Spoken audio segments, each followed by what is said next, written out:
آج کل کچھ لوگ مجھ پہ فون سے پوچھ رہے ہیں، لوگ یوں بھی سوال کر رہے ہیں کہ بھائی حضور علیہ السلام ربیع الاول کی 12 تاریخ کو پیدا ہوئے اور 12 تاریخ کو ہی وصال کیا، ایک ہی دن پیدا بھی ہوئے اسی دن، یعنی وصال کی تاریخ بھی وہی ہے، پیدا ہوئے ربیع الاول کی 12 تاریخ کو اور عین 63 سال کے بعد 63 سال کی عمر میں 12 ربیع الاول کو وفات بھی ہو گئی، وصال بھی ہو گیا، رحلت فرمائی، پردہ فرمایا۔ ہم حضور کی میلاد کا جشن مناتے ہیں، وفات کا غم کیوں نہیں مناتے؟ میں اس پر بھی حدیث پیش کروں گا، سنو گے؟ اس کو دل میں بساؤ۔ اس پر بھی حدیث ہے ہمارے پاس کہ جس دن ولادت ہو اسی دن وفات بھی ہو، تو وفات نہ مناؤ، ولادت مناؤ۔ اس پہ حدیث ہے، حدیث سیاہ ستہ میں ہے۔ سیاہ ستہ کس کو کہتے ہیں؟ وہ جو 6 کتابیں نا، بخاری، مسلم، ترمذی، ابن ماجہ، ابو داؤد، نسائی، یہ جو کتابیں ہیں ان سے سیاہ ستہ کہتے ہیں۔ اس پر سب لوگ اتفاق کرتے ہیں۔ اس میں حدیث ہے، میرے آقا علیہ السلام نے فرمایا جمعہ عید المومنین ہے۔ آقا نے کیا فرمایا؟ میری بات سمجھ میں آ رہی ہے آپ کی؟ کیا فرمایا؟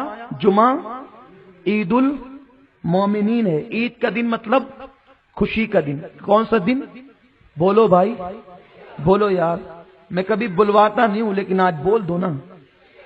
عید کا دن مطلب خوشی کا دن ہے نا؟ اس پہ متفق ہے؟ بولو ہے کہ نہیں ہے نا؟ عید المومنین ہے، کون سا دن؟ یا رسول اللہ عید المومنین کیوں ہے جمعہ کا دن؟ تو حضور نے 2 باتیں بتائی خاص طور پہ، اور بھی بتائی لیکن خاص کون سی بات؟ 2۔ جمعہ عید المومنین اس لیے ہے کہ اس دن آدم علیہ السلام پیدا ہوئے اور اسی دن ان کی وفات ہوئی۔ اس دن آدم پیدا بھی ہوئے اور اسی دن وفات بھی ہوئی۔ یا رسول اللہ پھر ہم عید کیوں منائیں؟ آدم کی وفات پہ ماتم کیوں نہ کریں؟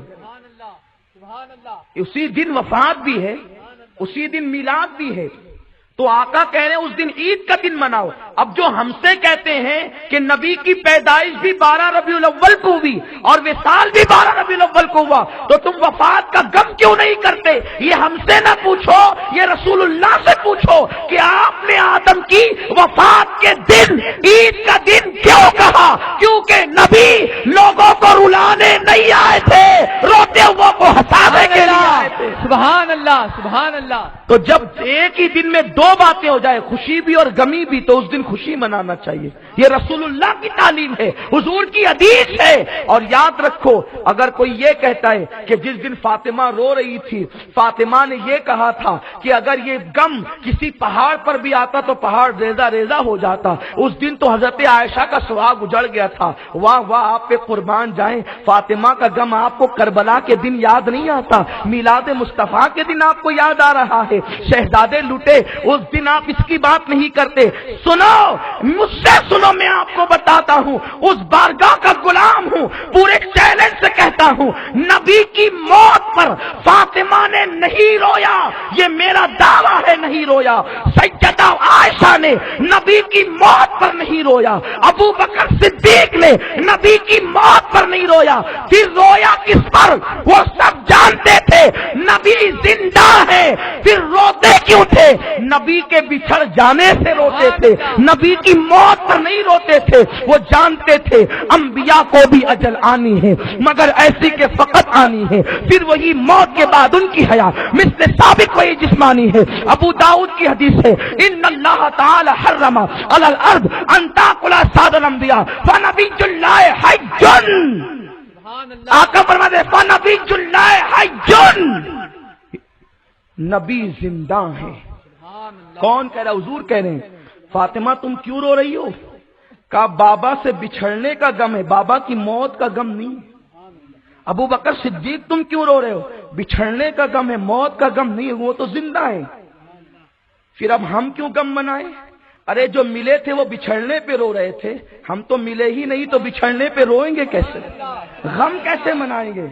آپ غم کی بات کرتے ہیں، حدیث رسول ہمارے پاس ہے، اس لیے یاد رکھو اس دن خوشی مناؤ، وہ خوشی کا دن ہے، شیرنی تقسیم کرو، شربت تقسیم کرو، اپنے گھروں پہ لائٹنگ کرو۔ اگر تم اپنے گھروں کو جگمگاؤ گے اللہ تمہارے دلوں کو جگمگا دے گا۔ اپنے گھروں پر نبی والا پرچم لہراؤ، رسول کا جھنڈا لہراؤ، یہاں نبی کا جھنڈا لہراؤ گے وہاں قیامت کے دن نبی کے جھنڈے کے نیچے جمع ہونے کی سعادت ملے گی۔ حشر تک لہرائیں گے، حشر تک لہرائیں گے ہم جھنڈے مصطفیٰ، حشر تک لہرائیں گے ہم جھنڈے مصطفیٰ، مثل فارس نجد کے قلعے گراتے جائیں گے، خاک ہو جائے عدو جل کر مگر ہم تو رضا، دم میں جب تک دم ہے ذکر ان کا سناتے جائیں گے۔ پرچم لہراؤ اور بتا دو، کہنے کی ضرورت نہیں، جو جس پارٹی کا ہوتا ہے اس کے گھر پہ اس پارٹی کا جھنڈا لگا ہوتا ہے، تم محمد کی پارٹی کے ہو، مصطفیٰ جان رحمت کی پارٹی کے ہو، تمہارے گھر پہ نبی کا جھنڈا ہونا چاہیے۔ کوئی منع کرتا ہے تو نہ مانو۔ ارے جب اتنی حدیث کوئی سن لے تو بے وقوف ہی ہوگا جو نہ مانے۔ حدیث سنی آپ نے، اتنے ثبوت سنے، اور یہ تو تھوڑے ہیں۔ میں ایک چھوٹا سا طالب علم ہوں۔